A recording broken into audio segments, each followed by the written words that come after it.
खरगोश की चतुराई पंचतंत्र की कहानी। एक बार की बात है, एक घने जंगल में एक बहुत बड़ा शेर रहता था। वह रोज शिकार पर निकलता और एक साथ कई जानवरों का काम तमाम कर देता। जंगल के जानवरों को ये डर सताने लगा कि अगर शेर इसी तरह शिकार करता रहा तो एक दिन जंगल में कोई भी जानवर नहीं बचेगा। शेर को रोकने के लिए कोई न कोई उपाय करना जरूरी था। एक दिन जंगल के सारे जानवर इकट्ठा हुए और इस प्रश्न पर विचार करने लगे।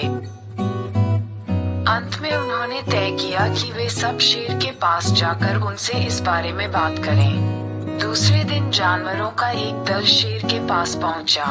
उनको अपनी ओर आते देख शेर घबरा गया और उसने गरज कर पूछा, तुम सब यहाँ क्यों आ रहे हो? महाराज, हम आपके एक पास निवेदन करने आए हैं। आप राजा हैं और हम आपकी प्रजा। जब आप शिकार करने निकलते हैं तो बहुत जानवर मार डालते हैं। आप सबको खा भी नहीं पाते। इस तरह से हमारी संख्या कम होती जा रही है। कुछ ही दिनों में जंगल में आपके सिवाय और कोई भी नहीं बचेगा। प्रजा के बिना राजा भी कैसे रह सकता है? यदि हम सभी मर जाएंगे तो आप भी राजा नहीं रहेंगे।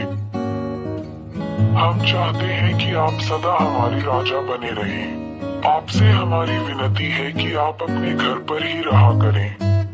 हर रोज स्वयं आपके खाने के लिए एक जानवर भेज दिया करेंगे। शेर को लगा कि जानवरों की बात में सच्चाई है। उसने पल भर सोचा, फिर बोला, अच्छी बात है, मैं तुम्हारे सुझाव को मान लेता हूँ। लेकिन याद रखना, अगर किसी भी दिन तुमने मेरे खाने के लिए पूरा भोजन नहीं भेजा तो मैं जितने जानवर चाहूँगा मार डालूंगा। जानवरों के पास तो और कोई चारा भी नहीं था, इसलिए उन्होंने शेर की शर्त मान ली और अपने अपने घर चले गए। उस दिन से हर रोज शेर के खाने के लिए एक जानवर भेजा जाने लगा। इसके लिए जंगल में रहने वाले सब जानवरों में से एक एक जानवर बारी बारी से चुना जाता था। कुछ दिन बाद खरगोशों की बारी भी आ गई। शेर के भोजन के लिए एक नन्हे से खरगोश को चुना गया। वह खरगोश जितना छोटा था उतना ही चतुर भी था। उसने सोचा, बेकार में शेर के हाथों मरना मूर्खता है। अपनी जान बचाने का कोई न कोई उपाय अवश्य करना चाहिए और हो सके तो कोई ऐसी तरकीब ढूंढनी चाहिए जिससे सभी को इस मुसीबत से सदा के लिए छुटकारा मिल जाए। आखिर उसने एक तरकीब सोच ही निकाली। खरगोश धीरे धीरे आराम से शेर के घर की ओर चल पड़ा। जब वह शेर के पास पहुंचा तो बहुत देर हो चुकी थी। भूख के मारे शेर का बुरा हाल हो रहा था। जब उसने सिर्फ एक छोटे से खरगोश को अपनी ओर आते देखा तो गुस्से से बौखला उठा और गरज कर बोला, किसने तुम्हें भेजा है? एक तो बिल्ली जैसे हो, दूसरा इतनी देर से आ रहे हो। जिन बेवकूफों ने तुम्हें भेजा है मैं उन सबको ठीक करूंगा। एक एक का काम तमाम न किया तो मेरा नाम भी शेर नहीं। नन्हे खरगोश ने आदर से जमीन तक झुककर कहा, महाराज, अगर आप कृपा करके मेरी बात सुन लें तो मुझे या और जानवरों को दोष नहीं देंगे। वे तो जानते थे कि एक छोटा सा खरगोश आपके भोजन के लिए पूरा नहीं पड़ेगा, इसलिए उन्होंने 6 खरगोश भेजे थे। लेकिन रास्ते में हमें एक और शेर मिल गया। उसने 5 खरगोशों को मारकर खा लिया। ये सुनते ही शेर दहाड़ कर बोला, क्या कहा?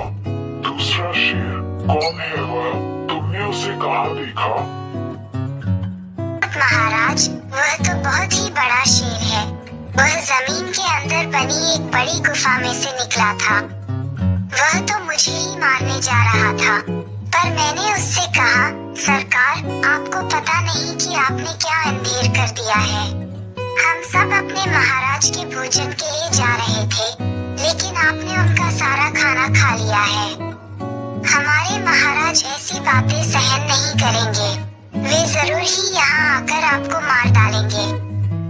इस पर उसने पूछा, कौन है तुम्हारा राजा? मैंने जवाब दिया, हमारा राजा जंगल का सबसे बड़ा शेर है।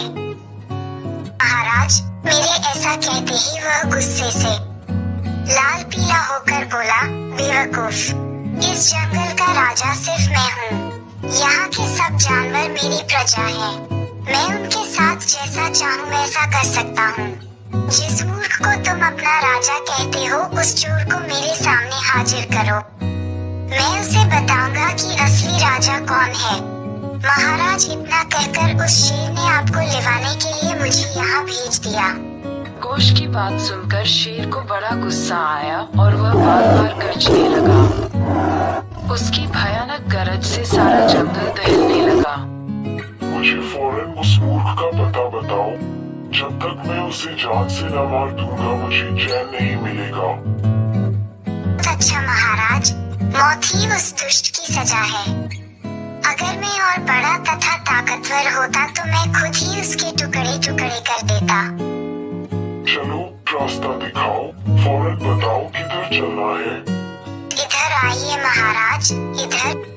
खरगोश रास्ता दिखाते हुआ शेर को एक कुएं के पास ले गया। महाराज, वह दुष्ट शेर जमीन के नीचे किले में रहता है। जरा सावधान रहिएगा। किले में छुपा दुश्मन खतरनाक होता है। मैं उससे निपट लूंगा, तुम्हें बताओ कि वो है कहाँ। पहले जब मैंने उसे देखा था तब तो वह यहीं बाहर खड़ा था। लगता है आपको आता देखकर वह किले में घुस गया। आइए मैं आपको दिखाता हूँ।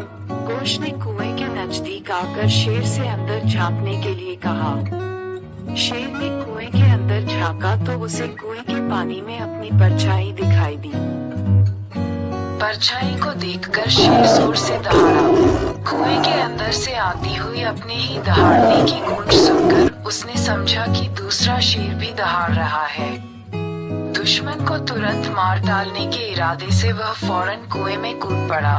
कूदते ही पहले तो वह कुएं की दीवार से टकराया, फिर धड़ाम से पानी में गिरा और डूबकर मर गया।